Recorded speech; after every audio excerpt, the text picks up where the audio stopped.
Oh no, the feminist is bringing up false facts again. Jeffrey agrees with her. He's a white knight. Even though he's a man, he acts like he hates other men just because he wants to sleep with the feminist. Adonis doesn't need to say anything. He looks her right into the eye. She looks away. Jeffrey argues with other men. We need to do something about the wage gap, guys. Women earn 77% of what men do. Adonis looks disappointed. Like it's not even worth to argue with them. And furthermore, the patriarchy is Jeffrey sounds like a spurg. He's bringing up false information that he classifies as facts. No one with common sense believes what Jeffrey's saying. Everyone who looks around can see that men are suffering. I remember there was commotion in the house once and everyone seemed a bit sad and guilty. And my mom told me, no, don't go to speak to your dad. He's sleeping right now. And eventually once I got the information of what happened, he was working late nights in the shop that he owned. He was attacked.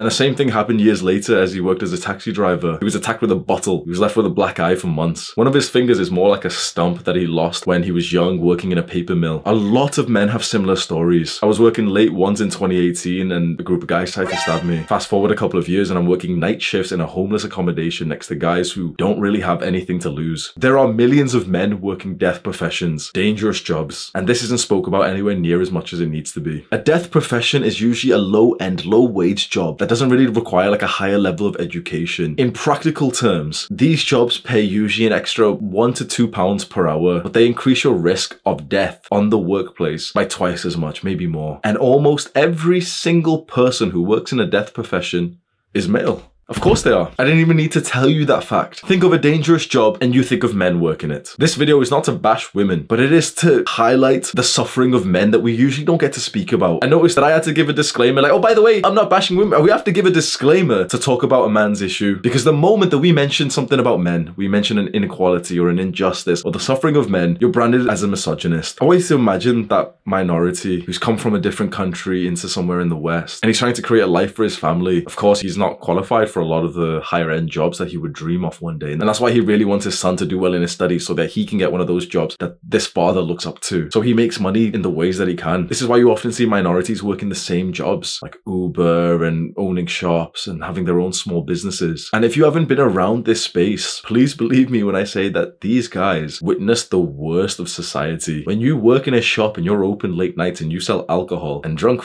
fucking 20-something-year-olds, they're even worse than Jeffrey. These are the type of guys who are like literally, you know, like they just like to like be violent and shit and racist and everything. And they come into the shop, they hurl abuse at this fucking guy who's just trying to make money for his family. Why is he open so late? Why does an Uber driver work at 2 AM instead of being in bed with his wife? Because they literally make a couple of pounds more per hour on those late nights. And in late nights is where the danger spikes up. Construction workers, men who work in oil rigs, lumberjacks, every single dangerous profession is filled up almost in, you know what? The percentage of women in these jobs is so small that I'm not even going to acknowledge it anymore. We're not going to do this shit like almost entirely, like 96, no. We can just say it's filled up entirely of men. If they can exaggerate their facts and say shit like there's such a thing as the wage gap, I don't need to even explain the wage gap to you, but the true wage gap, it's like such a basic fucking like key stage 3, like fucking, not even GCSE, like primary school level maths that some random fucking feminist 10 years ago got, and people still bring it up, and every single time it almost makes my blood boil because all they did was count a certain number of men, certain number of women, see their income and see, oh, but men's on average is higher. What they don't see is men are more than 10 times more likely to die on the job. What they don't see is that men fill up overtime hours, that men are more likely to still go into work when they're sick because they need to. The real wage gap is the fact that this gap isn't big enough. If someone's risking their life, then should they not be paid more? But he's a man, so it must be sexist. You have to know that you are the enemy. You have to know that you are the perpetrator. You are the attacker in this modern society. You are the bad person. This must be like a middle finger to the face, like a slap on the face to the men who are actually working dangerous jobs and they're being told that like women aren't being paid enough. Imagine the outrage if there was a discrepancy between a man and a woman's income in some random company. That would literally make the news. And you know what's weird? More and more there is a discrepancy in this wage. More and more it's so clear that companies are actually paying men and women different. And of course, it's not in the way that most people think. They're paying women more. Women are getting promoted just literally because of the fact that they're female. How is that not the sexism that we should be discussing? And the worst thing about this, which most people, especially women, don't realize, is that this is a lose-lose for both of us. Most women who are watching this might have already clicked off and thought, oh, Hamza's actually a misogynist. I'll just watch his business videos instead because they're good. I don't want to see him hating on women. They don't realize that just bringing up something like this doesn't suddenly just mean that you're a misogynist. We're the feminists of the 1900s. When they brought up some inequalities, were they sexist towards men? No, they were suffering and they wanted to bring that up. The same is happening towards the men's rights movement. words. Just because you speak of male issues does not mean that you want women to suffer, that you think that, like, you know, they're bad people or anything. I want the women in my life, and I want every woman to live like a good life, but not at the expense of men, because societies fall when this happens. And even on the individual level, people don't realize how big of a problem this really is. There is a boy crisis. Men are